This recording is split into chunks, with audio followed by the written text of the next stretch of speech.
이사야 63장 7절에서 14절 말씀입니다. 이사야 63장 7절에서 14절, 제가 가지고 있는 성경으로는 1044면쯤에 있습니다.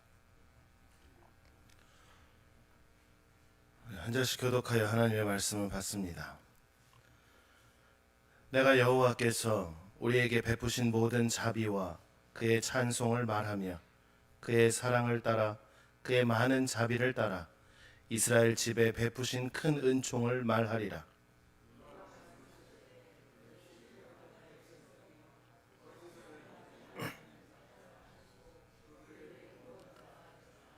그들의 모든 환난에 동참하사 자기 앞에 사자로 하여금 그들을 구원하시며 그의 사랑과 그의 자비로 그들을 구원하시고 옛적 모든 날에 그들을 드시며 안으셨으나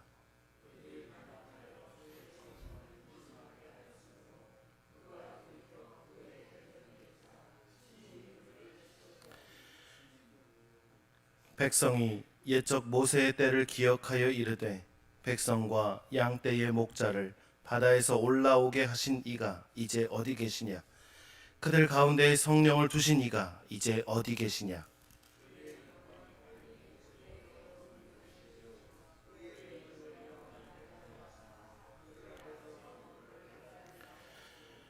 그들을 기품으로 인도하시되 광야에 있는 말같이 넘어지지 않게 하신 이가 이제 어디 계시냐?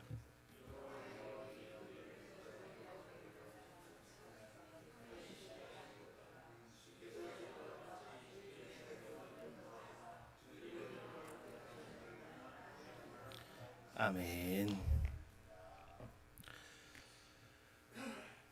수술실 앞에서 기다려 보신 적이 누구에게나 있으실 것 같습니다.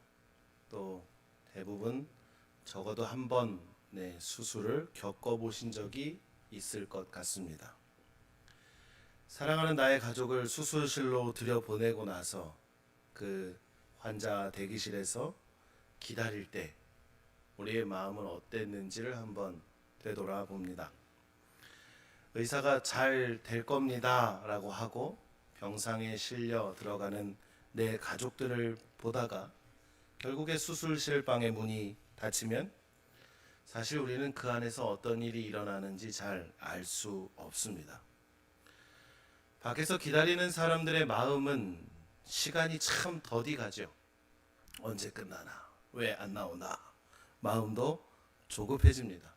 아무리 작은 수술이라고 해도 그 시간이 아무리 금방 끝날 거라고 해도 시간은 참 더디 갑니다. 그럼 속으로는 온갖 여러 가지 생각이 나죠. 대체 수술은 잘 되고 있나?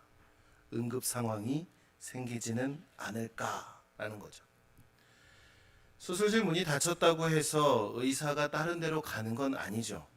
오히려 우리의 눈은 볼 수 없지만 그때는 환자를 치료하고 수술하는 중요한 일이 진행되고 있다라는 걸 우리는 알고 있습니다. 우리가 신앙생활을 한다는 것, 하나님을 믿는다는 것도 이와 비슷하지 않을까 생각을 해봅니다. 내 삶이 어두워지고 내가 하나님께 기도해도 하나님의 응답이 즉각적으로 일어나지 않고 하나님은 왜 그리 조용하신지, 왜 자꾸 침묵하시는 것인가 라는 생각이 들 때도 있습니다. 그때 우리는 하나님께 이렇게 물을 수 있습니다. 하나님 어디 계십니까? 라는 겁니다. 하나님 이제 어디 계십니까? 라는 것이죠. 하나님은 이스라엘의 그 과거 역사 속에 홍해를 가르셨고 자기 백성들을 업고 또 안으시고 그들을 성령으로 인도하셨습니다. 그런데 성경의 본문에 있는 그들의 현실은 너무나도 무겁고 어두운 상황이죠. 그래서 탄식합니다. 그가 이제 어디 계시냐라고 탄식합니다.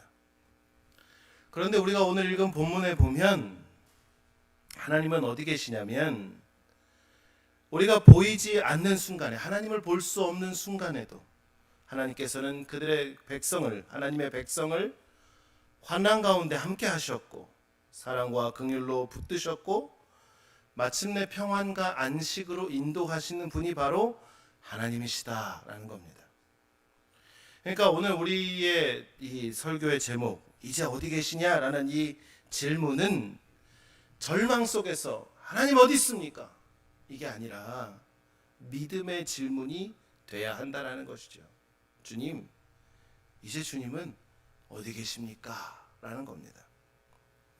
그리고 오늘 우리가 읽은 성경의 본문은 하나님은 지금도 우리의 자리에 함께 하신다라고 말씀해 주고 계십니다. 사랑하는 성도 여러분, 여러분이 생각하는 하나님은 어떤 분이십니까? 조금 더 솔직하게 물어보면 여러분들이 원하는 하나님은 어떤 분이십니까? 8절과 9절에 하나님이 어떤 분이신가를 보여주고 있습니다. 그가 말씀하시되 그들은 실로 나의 백성이고 거짓을 행하지 아니하는 자녀라 하시고 그들의 구원자가 되셨다라고 말씀하십니다. 그리고 그 이스라엘을 내 백성이라고 말씀하십니다. 하나님은 어디에 계시는가? 저 멀리에서 이렇게 해라, 저렇게 해라 라고 명령만 내리시는 분이 아니라 친히 이스라엘 백성을 구원하셨고 사랑과 그들을 긍휼로 그들을 구속하셨고 그들을 들어주셨고 그들을 안아주셨으며 예적 모든 날에 그들을 인도하신 분이다라는 것이죠. 9절의 말씀은 이렇게 기록합니다. 그들의 모든 환난에 동참하사. 아멘. 이 말씀은 하나님이 백성의 고난을 저 멀리서 구경하고 계셨다라는 게 아니라 그리고 그들이 얼마나 많은 눈물을 흘리나 보자가 아니라 그들의 눈물을 친히 닦아주셨고 그 손을 내밀기 위해 그들 가까이 오셨다라는 것입니다. 인간의 고통은 인간의 고통이고 하나님의 긍휼은 하나님의 긍휼로 나누는 게 아니라 자기들의 백성의 환난을 자기 마음에 지고 계시는 분이 하나님이시다라는 겁니다. 또 본문은 자기 앞에 사자, 곧 그의 임재의 사자를 이야기합니다. 하나님은 백성을 내버려 둔 채 멀리 계시지 않습니다. 저 멀리서 저 빛나고 높은 보좌에 앉아 계시면서 이 땅에 있는 백성들을 그저 바라보는 그 위치가 아닙니다. 그들의 삶 가운데 직접 임재하신 분이다라는 것이죠. 우리가 이것을 알기 때문에 기도할 때 하나님의 임재를 기도하는 거 아닙니까? 하나님, 이곳에 역사하여 주시옵소서 라고 기도하는 거 아닙니까? 오지도 않으실 하나님이면 우리가 이렇게 기도할 필요도 없지 않겠습니까? 그리고 11절부터 14절까지에 보면 이사야 선지자는 그 하나님의 구원을 다시금 회상하고 이야기합니다. 홍해를 가르시고 양떼처럼 백성을 인도하시고 성령을 그들 가운데 두시고 광야를 지나게 하시고 마침내 그들을 쉬게 하신 하나님이시다라는 겁니다. 그러니 본문이 기억하는 하나님은 어떤 하나님입니까? 뒤로는 적군이 쫓아오고 앞에는 망망한 바다가 길을 막아 있을 때 그 막힌 바다 앞에서 차라리 우리를 옛날에 그 삶으로 돌아가게 내버려 두지 왜 우리를 죽게 여기까지 이끌어냈냐고 할 때 너희는 두려워하지 말고 하나님의 역사를 보라고 하시면서 그 바다에 길을 내신 하나님이었습니다.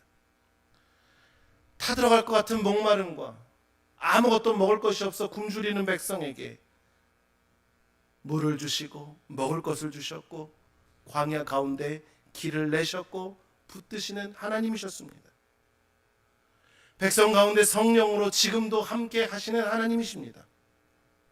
그리고 마침내 그 백성을 약속의 땅으로 인도하시는 하나님, 바로 그 하나님입니다.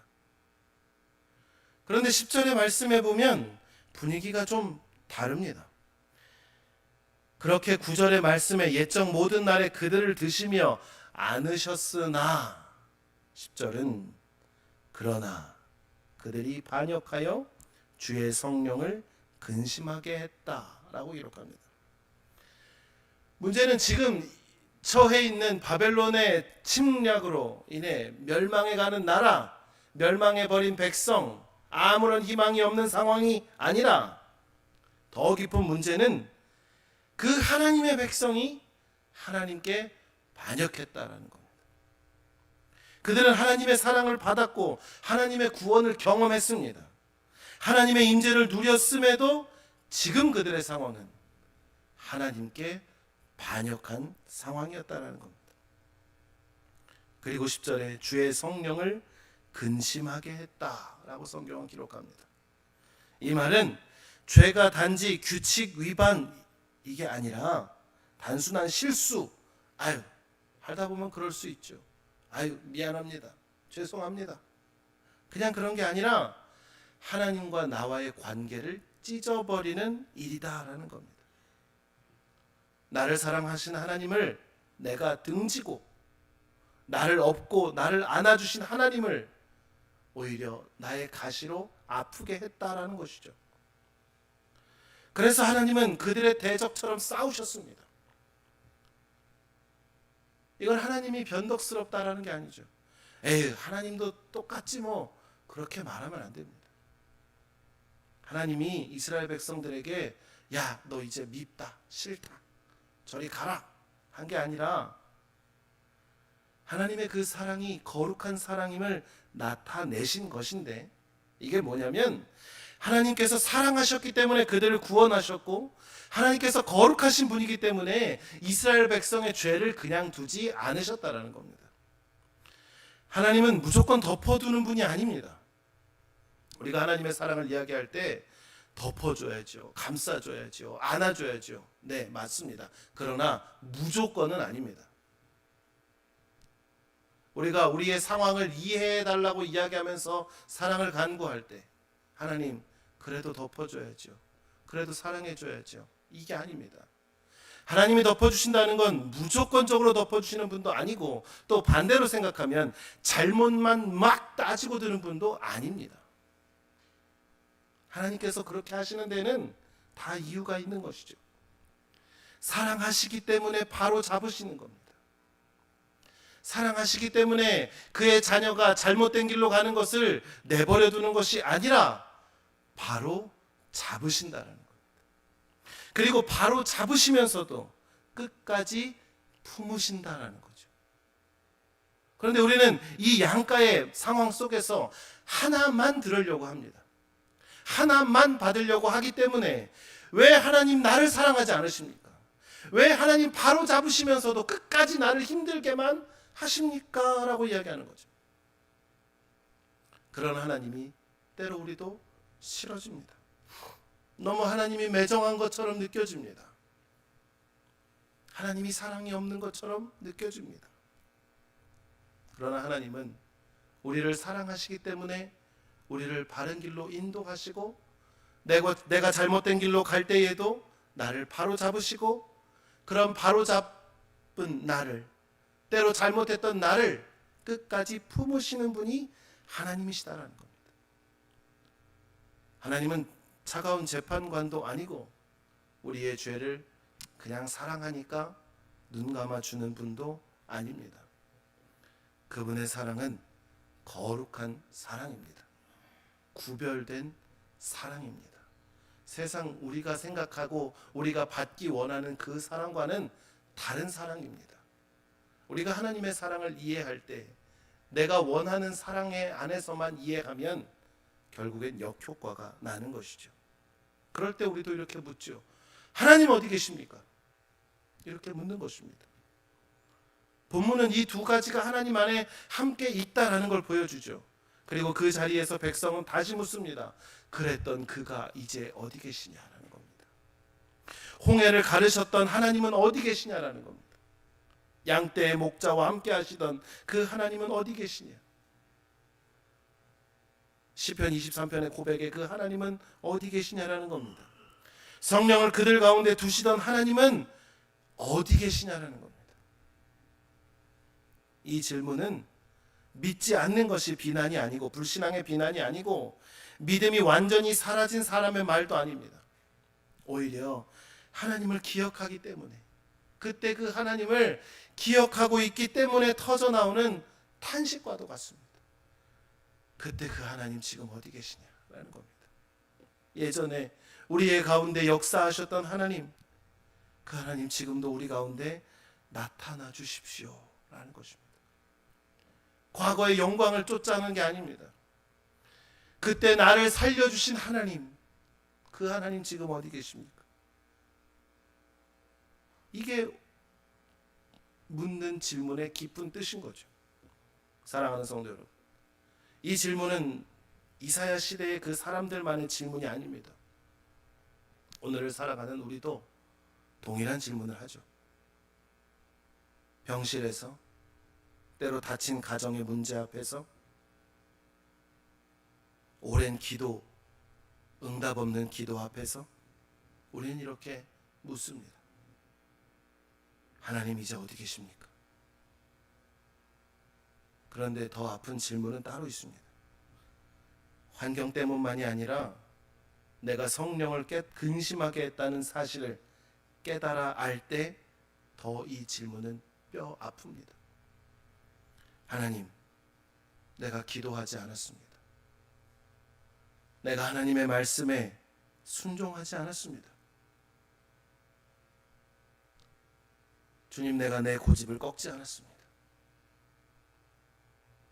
하나님, 내가 잘못한 것을 대수롭지 않게 여겼습니다. 하나님보다 다른 것을 더 붙들고 살았던 내 시간들을 돌아보면 우리는 이렇게 이야기할 수밖에 없습니다. 주님, 제가 주님의 마음을 아프게 했습니다. 그런 나를 다시 품어주실 수 있으십니까? 라는 것이죠. 복음은 우리에게 분명히 말합니다. 주님은 회개하며 돌아오는 자를 외면하지 않으신다라는 겁니다.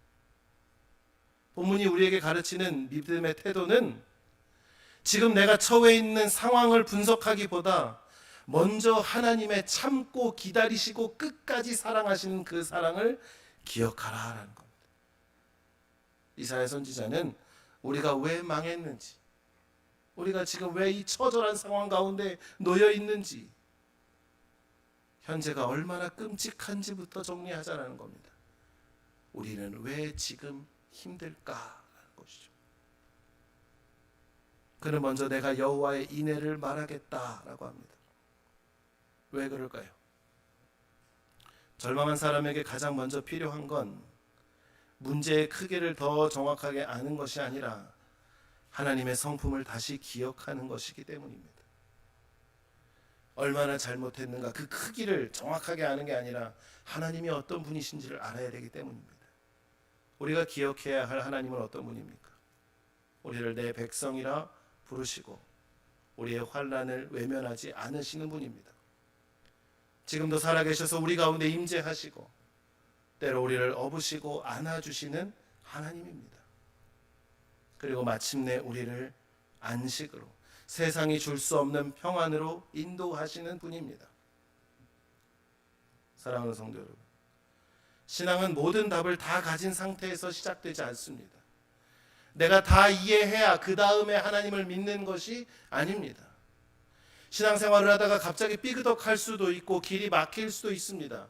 근데 그럴 때 우리가 할 수 있는, 했었던, 나는 도저히 이해가 안 돼, 그게 아닙니다. 오히려 하나님은 어떤 분이신가를 기억하는 것에서 다시 시작하는 겁니다. 하나님, 저는 지금 이 상황이 이해가 안 돼요. 대체 저 사람이 나에게 왜 그러는지 나는 이해가 안 돼요. 이게 아니라 하나님, 그 옛날 하나님은 나에게 어떻게 역사하셨죠? 하나님 그때 나를 어떻게 품어주셨죠? 이것부터 기억하는 겁니다. 기도는 내가 이해하기 위해 애쓰는, 이해하기 위해 하나님 천사의 그 바짓가랑이를 붙들고 늘어지는 게 아니라 나에게 역사하셨던 하나님을 기억하기 위해 애쓰는 자리입니다. 그러니 기도하다 눈물이 나죠. 아, 그 하나님이 나를 그렇게 사랑하셨구나. 이게 기억나니까 눈물이 나죠. 그러니까 하나님 앞에 더 엎드릴 수밖에 없는 것입니다. 하나님이 어떻게 내 인생에 역사하셨는가? 하나님은 정말 나를 버리기 좋아하시는 분이셨나? 아닙니다. 하나님은 나를 업고 안으셨던 분입니다. 우리가 잘 알고 있는 예화 중에 그런 예화가 있죠. 한 사람이 죽어서 하나님 나라에 갔을 때, 내가 어느 날 잠을 자다가 꿈을 꾸었는데 내 인생의 장면들이 바닷가에 쫙 펼쳐져 있던 것들을 내가 보았다라고 하는 예화가 있습니다. 내 인생에 기쁘고 감사할 때가 아닌, 그때는 내가 하나님과 잘 걸어 다녔는데 내 인생의 환난의 때에 그 바닷가에 나와 함께 걷던 그 발자국 하나가 보이지 않았다라는 예화가 있습니다. 그래서 하나님께 물어보니, 하나님 어디 계셨냐고 물어보니, 내가 그때 너를 품에 안고 걷고 있었던 거야 라고 말씀하셨던 그러한 예화가 있습니다. 사랑하는 성도 여러분, 하나님은 나와 손잡고도 걸으시지만 나를 업고 안고 걸으시는 분입니다. 자, 이제 다시 우리에게 질문해 봅니다. 그가 이제 어디 계시냐라는 겁니다. 오늘 우리가 읽은 본문의 대답은 그는 지금도 자기 백성의 자리에 함께 계십니다 라는 대답을 합니다. 그리고 이 구약의 전체의 흐름은 예수님 안에서 더욱더 선명해지죠. 구약의 시대가 끝나고 암흑기가 찾아옵니다. 하나님의 응답이, 하나님의 역사가 나타나지 않는 때가 있었습니다. 그들은 더욱더 간절했습니다. 그들은 더욱더 메시아를 기다렸습니다. 그때가 되면 하나님이 우리에게 보내주실 것이다. 하나님이 우리를 구원하실 것이다. 그러한 때가 있었습니다. 사랑하는 성도 여러분, 하나님은 먼 곳에서 우리를 살피는 분이 아니라는 걸 늘 기억하시길 주님의 이름으로 축원합니다.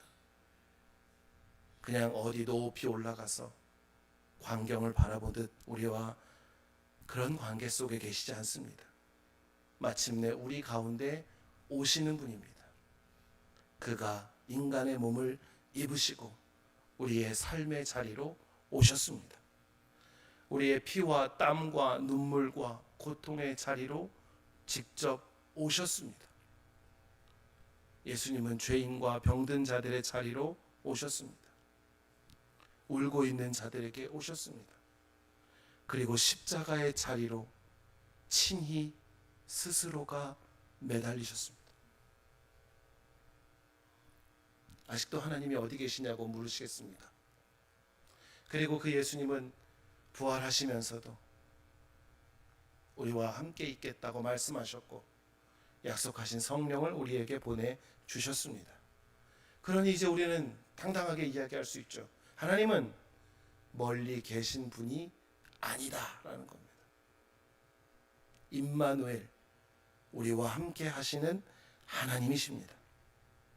부활하신 주님께서 성령을 보내셔서 지금도 자기의 백성과 함께 하고 계십니다. 그렇기 때문에 오늘 누군가가 하나님 어디 계십니까? 라고 묻는다면 우리는 그 예수 그리스도 복음 안에서 이렇게 말할 수 있습니다. 그는 지금 당신의 자리에 함께 하고 계십니다. 눈물의 자리에도, 당신이 꿇어 엎드리는 회개의 자리에도, 아무런 힘이 없어 털썩 주저앉은 그 자리에도 주님은 우리를 떠나지 않으십니다 라는 겁니다. 길이 열리지 않습니까? 우리가 걷는 광야가 끝나지 않습니까? 주님은 여전히 우리와 함께 하십니다. 그 주님 앞에 우리가 이렇게 믿음으로 반응했으면 좋겠습니다. 첫 번째는 하나님의 그 끝없는 사랑을 기억하십시오. 내가 무너져도 하나님의 그 사랑과 성품은 무너지지 않습니다.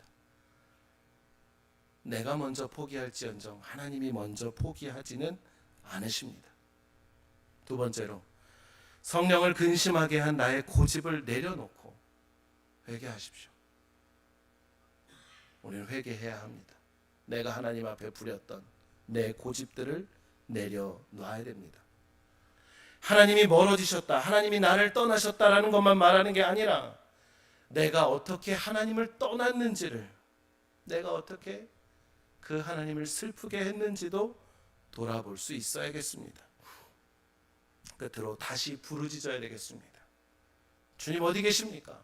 내 처절한 상황 속에서 정말 부르짖는 그 비명과도 같은 부름이 아니라 이 질문이 우리의 믿음이 되어지기를 소망합니다. 주님, 예전에 역사하셨던 것처럼 지금도 내 삶에 나타나 주십시오. 하나님, 그때 그 하나님의 역사가 지금 나에게 나타나게 해 주십시오. 하나님의 그 목적은 단지 우리를 위기에서 건져내는 것만이 아닙니다. 하나님, 내가 힘드니까 나를 살려주십시오. 하나님, 내가 배고프니까 나를 먹게 하시고, 하나님, 내가 어지러우니 나를 평안하게 해주십시오. 하나님은 해결사가 아닙니다. 하나님은 인도자입니다. 우리는 혹시 문제의 해결 앞에서만 하나님께 기도하지 않았습니까? 내가 답답할 때만 하나님께 부르짖지는 않았습니까? 사랑하는 성도 여러분, 하나님을 해결사로 찾지 마시고 인도자이신 하나님을 만나십시오. 14절의 말씀처럼 그의 영으로 우리를 쉬게 하는 것, 하나님은 하나님 안에서 우리를 참된 안식으로 인도하시는 분입니다. 여호와의 영이 그들을 골짜기로 내려가는 가축같이 편히 쉬게 하셨도다. 주께서 이와 같이 주의 백성을 인도하사 그의 인도하사 이름을 영화롭게 하셨나이다 하였느니라. 아멘. 말씀을 마무리하겠습니다. 사랑하는 성도 여러분, 오늘 본문은 우리의 질문을 막는 것이 아니라 우리의 질문을 믿음의 기도로 바꾸어줍니다. 주님 어디 계십니까? 주님 어디 계십니까? 우리 한번 기도할 때 그렇게 기도했으면 좋겠습니다. 가만히 눈을 감고 내 소원과 내 고집과 다 내려놓고 주님 어디 계십니까? 하나님은 내 상황을 모르는 게 아니잖아요. 그럼 내가 알아야 되잖아요. 하나님이 어디 계신지. 그럼 물을 수 있는 거죠. 믿음으로 하나님께 묻는 거죠. 주님 어디 계십니까? 주님, 제가 말씀 속에서 홍해 앞에 길을 내셨던 그 주님 어디 계십니까? 광야에서 자기 백성을 업고 안으시고 구름 기둥으로 불 기둥으로 붙들어 주신 하나님 어디 계십니까? 라는 겁니다. 그들이 끊임없이 반역하고 하나님을 등졌음에도 다시 부르신 하나님은 지금도 내 안에 살아계심을 믿습니다. 그렇기 때문에 내 육신의 아픔, 내 마음의 상처, 깨어진 관계, 무너져가는 가정의 상황들, 때로 내가 회개해야 하는 죄악의 상황 속에서도 우리는 절대로 버려진 사람이 아니라는 걸 믿으시길 주님의 이름으로 축원합니다. 주님은 지금도 우리 가운데 계십니다. 우리 가운데 살아 역사하십니다. 그리고 우리가 하나님 어디 계세요? 라고 물을 때마다 하나님은 내가 너의 곁에 있고 내가 너와 함께하고 있다 라고 말씀하십니다. 때로 우레와 같은 큰 소리로, 때로 바람과 같은 세밀한 음성으로 우리에게 말씀하시나 우리는 늘 깨어 그 음성을 듣게 될 줄 믿습니다. 기도하겠습니다.